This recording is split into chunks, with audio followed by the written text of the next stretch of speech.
Hi, welcome back to another powerhouse episode of Purpose and Profit. Today's guest is not just building wealth, she's building a legacy, a community, and doing it while raising 6 incredible kids. From toddler tantrums to tenant turnovers, Caitlin is the definition of grace and grit. With her oldest just 15 and her youngest only 4, she's mastered the balancing act of motherhood and real estate investing like a boss. Caitlin built her portfolio from the ground up using the BRRRR strategy, and now she's holding strong with mix of long-term rentals, short-term rentals, commercial property, and an RV park. Yes, an RV park. But she didn't stop there. She owns and operates a lending company that doesn't just fund deals, it serves investors with a concierge approach and deep experience in creative real estate. Caitlin's team offers institutional loans like fix and flip, DSCR, and bridge financing, and even property management when needed. She's also the go-to consultant for private money lenders, helping them underwrite deals with precision and confidence and offering strategic structuring that protects their capital and positions them for success. This woman is sharp, strategic, and walking proof that you can be both an amazing mom and a powerhouse investor. Please help me in welcoming my friend, the brilliant, unstoppable, and wildly inspiring Caitlin. Good morning. Wow. I know. Well, you know what? When you put it in writing, the things you do, it is pretty exciting. Yeah. What an intro. Thank you. Thank you for that. I'm excited to be here. Yes, I'm excited to have you. I don't even have words to say how excited I am to meet a fellow big family mom that Absolutely. is chapters ahead of me and just inspiring and building others and pulling them along. And how did you even get started in the space? Yeah. So my family has been in real estate. My grandparents moved in their 30s from Ohio to South Florida and bought a motel on Fort Lauderdale Beach with 3 children and just started managing it. I guess now we would call that like boutique hotel ownership. So they started doing that. And so I've always been surrounded by real estate. My grandfather was an agent. My grandmother did all of the bookkeeping for him. I have real estate attorneys in my family. Our family owns a title company. But it wasn't until my youngest, 3 years ago, went into preschool that I decided I wanted to kind of dip my toe in. But I knew it wasn't in a way of, becoming an agent and selling houses. I wanted to own the product. And so I got involved in another community and just started exploring a little bit on how we could do that. We, through just relationships and people needed to sell their homes that needed to be upgraded, we purchased and we did the rehabs. We rented them out and we refinanced them and we kept them and we put renters in them. And it was a really fun process to go through and to learn the process of real estate. But alongside that, I learned the process of finance and found that there just wasn't a whole lot of information out there in the financial world to support the creative acquisition of the properties themselves. So that just kind of led me down the path of getting licensed to be a lender, which I found out since then to facilitate the type of lends that I'm doing. You don't even need a license. You can do it without, but I have one. And it really taught me a lot about underwriting and just kind of learning the structure of finance in general and how to protect myself when moving forward with these acquisitions, which then led to doing some private money lending. And that's what led to opening She Lends with my amazing partner, Barb Posada. And so we own and operate that together. We have our own portfolios individually. We own an RV park together. So individually, we have short-term rentals, long-term rentals, a commercial property, and all of these were acquired, just from relationships and rehabbing and refinancing them, and then just kind of wash, rinse, repeat, and keep going. And through getting the lending license, being able to just write my own loans so that I could creatively structure them to get that capital returned quickly so that I could just keep building and keep moving. That's incredible. And then that's kind of the nice super skill you bring to others is that you can look at a deal for a PML and know if someone's really going to be able to refinance them. And you kind of have all of this deep rooted knowledge that you're able to bring to the table and help others with. Yeah, absolutely. So kind of having that super structured institutional underwriting mindset and putting that first and pairing that with the creative mindset really provides a layer of security for not only PMLs, but people that are looking to get into a fix and flip or looking to get into a buy and hold, especially if they're doing it creative and they have a balloon on that project. They need to know that the institutional money exists as the parachute, right, when it's needed. So, in our community, we want to focus on creative first. But there is value in the institutional parachute that exists for the exit strategy, whether it's going to be your exit strategy or the operator who you're lending to's exit strategy. You need to know that it's feasible and viable. 1,000%. So it's very exciting what you're doing in the real estate space, but how do you, because you show up in a big time, all of your kids are so active. Um, how do you do that? How do Yeah, you so show up? so that's first, right? That is priority number one. So my family is, the highest priority. They deserve the best of my time, the most of my time. And so I protect my time. I'm very intentional in how I move in this space, the choices that I make. I don't have a problem saying no. People that are closest to me in my circle know that because I don't have a problem saying no, you can always trust my yes.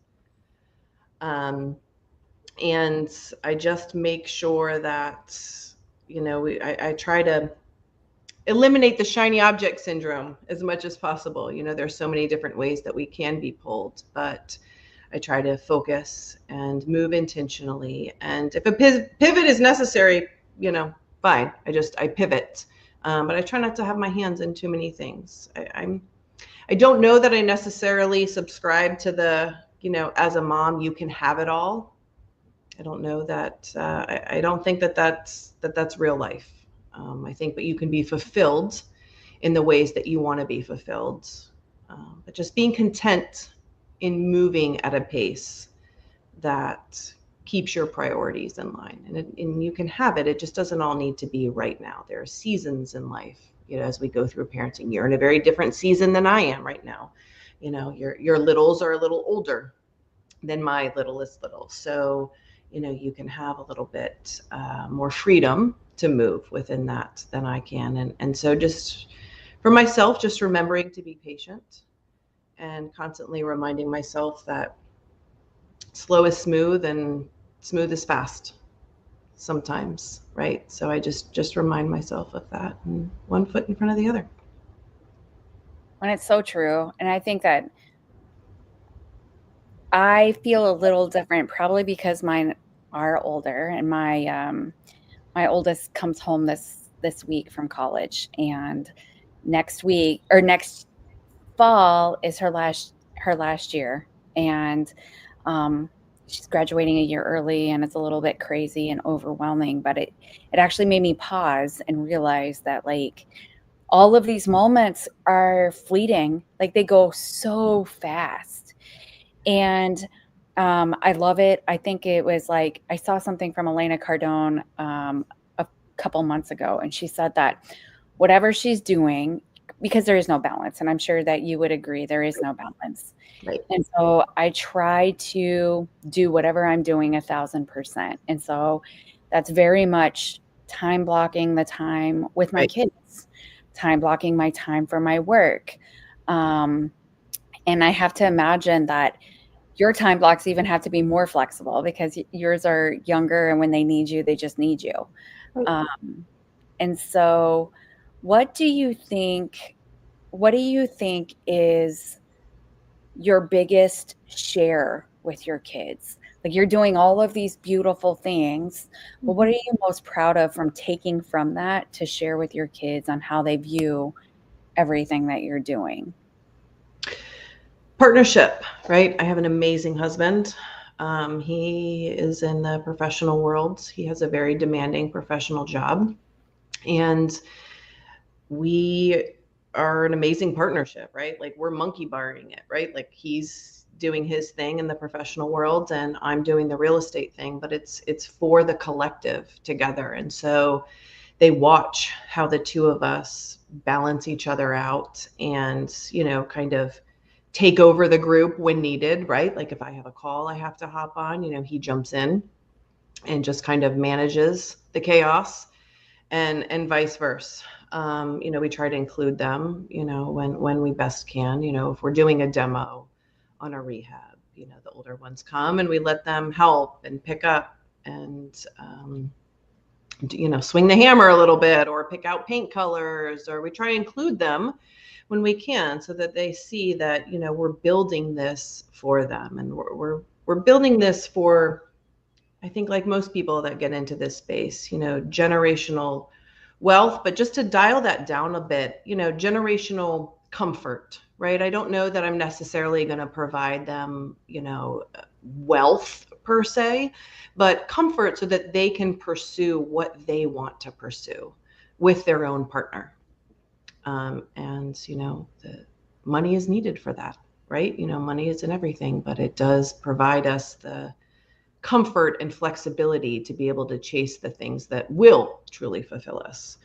And so I think them just seeing my husband and I, work together, or my business partner, Barb and I work together, and our families come together and work together as a collective, and just having a team surrounding everything that we do, I think should be hopefully inspirational, for them.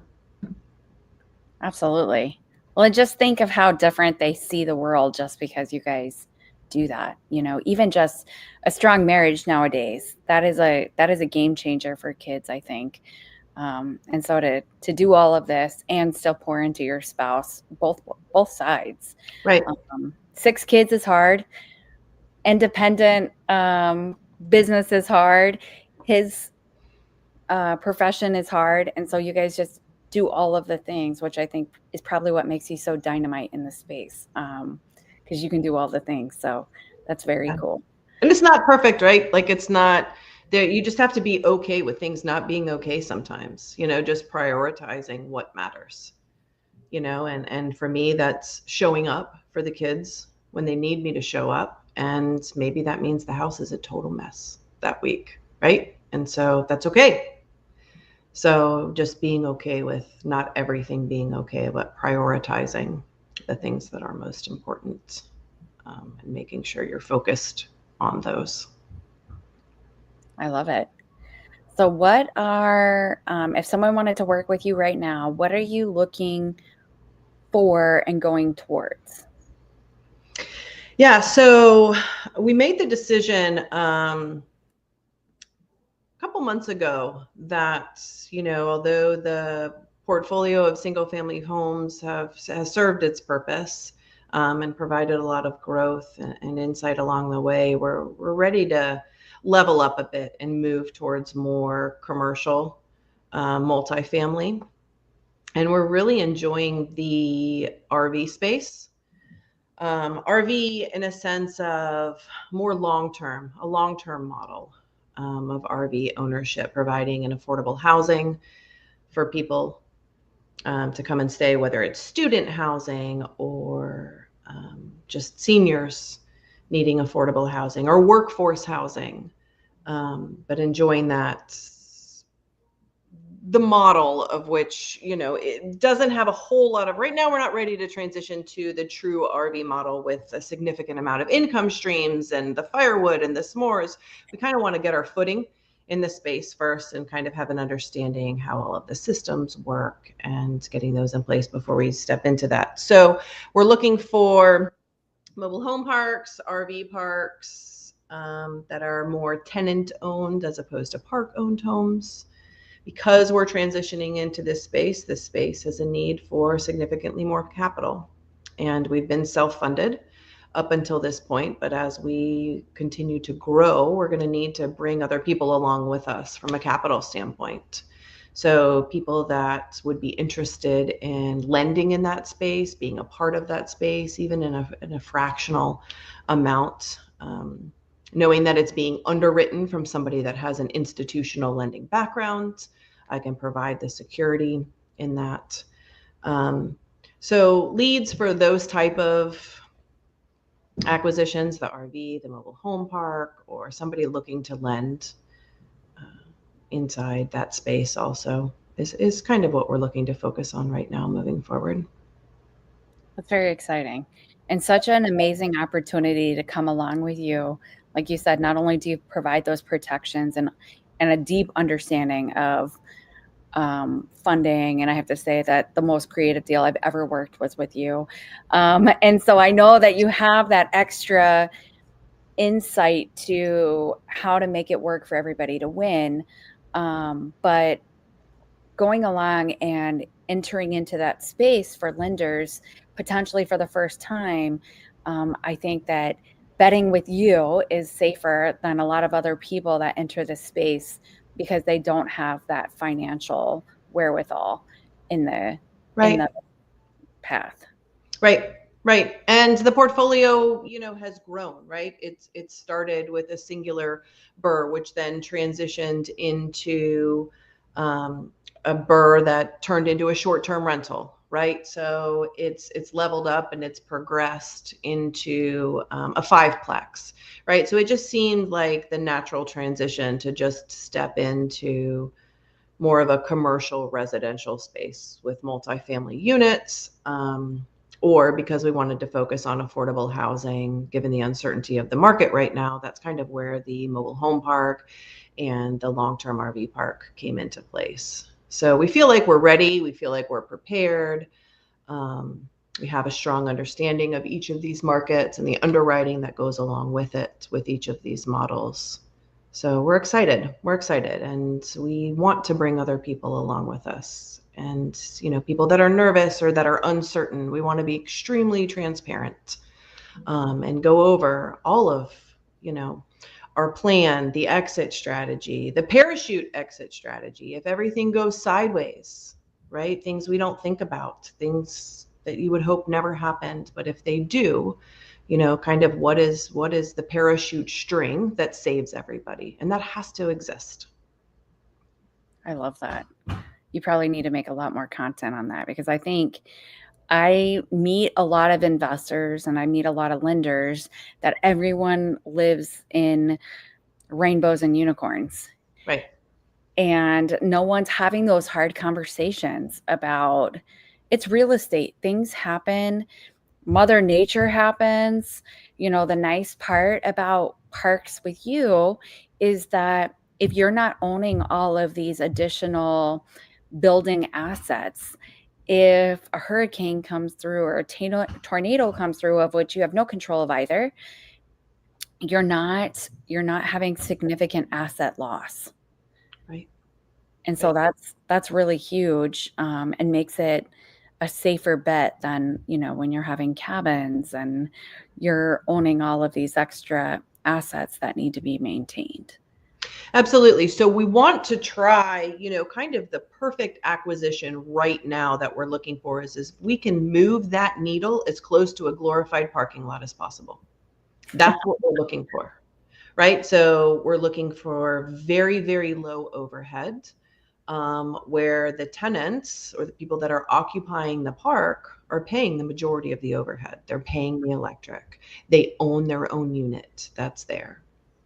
And so just from an operation and a management standpoint, it just makes it so much easier to predict in an uncertain market. It's not as exciting, right? So it's just as limiting as it is protecting, right? Because we don't have all of these additional income streams that are going to make, profits skyrocket one year over the next. But we really felt that entering into a space that we didn't have a lot of knowledge in and zero experience in, we now have one, and we're looking for others, that that if we just kind of limited to the path of least resistance, or ways for things to screw up, that we would have the highest level of success just doing that, right? Slow is smooth, smooth is fast. And so sticking to that and getting that needle as close to the glorified parking lot as possible would just really kind of create security for everybody involved, which we could then capitalize on, moving forward and moving into other acquisitions that maybe had a little bit more of those sexy revenue streams that could, bump profits significantly year over year. Well, and I have to imagine that when you do that, it's just like being in the single family space. Like ideally, you want to be able to make sure your numbers work. If you're going to do a short-term rental, you still want those numbers to work for a long-term rental, just because they have going to. back Yeah. to the base, everything makes sense. And so Right. on your RV parks now, if everything can make sense and the numbers make sense at this base, everyone's a long-term rental. If you decide to add any of those value adds later, it's just on top. It's just, and so that's really exciting. Correct. Yeah. And we have a park that we're underwriting right now for acquisition, and it's not running on that model, but we're carving out a space, 30% of the occupancy of the park to be for long-term rental, just so that we can establish that underwriting baseline for security, and then add all of the fun, sexy things, the golf carts, the campfire, all the fun things that go along with it that, are really exciting. And when you talk about, bringing other people in or partnering with people, these are all creative ideas and thought process that we can do together, just to bump revenue year over year, creative thoughts, whether it be, golf carts or the s'mores packs or family nights or, barbecue packs that get delivered to the RVs, all of these fun things we can come together collectively and just have fun watching the profits, increase. But the baseline has to exist first before you can even get to that. I love that. I love that. So how does everyone reach out to you if they have a park they think that you would be interested in, or if they want to go ahead and work with you as a capital lender? So email is the best. So I didn't even have Facebook until I joined the Sub2 community. So that's something I need to work on and I need to do a little bit better of. So my partner is amazing at it. She does a lot of promotion for She Lends, and, kind of puts our needs and requests out there. I'm a little quieter and behind the scenes, and that's where I'm most comfortable. But I'm always available and open to talk to anybody. I don't care if you're a beginner. I don't care if you're an expert, a pro, or just need someone to soundboard with. Just shoot me an email and we'll set up a time to make it happen. That's amazing. You're such an amazing person. I hope everyone does reach out to you. And I cannot wait to, in a year, I imagine you'll just be leaps and bounds where you are. And I know that you say slow, but in my experience, that's not exactly the pace I would say that you guys are at. It probably feels slow for you because I think that due to the chaos of having 6 kids, life goes 1,000 miles per hour. And so if you're going 100 miles per hour in business, it probably doesn't feel that fast, but to the rest of the world, it's fast. So that's exciting. Well, thank you for coming on today. And I wish you nothing but success. Thank you. Thank you so much.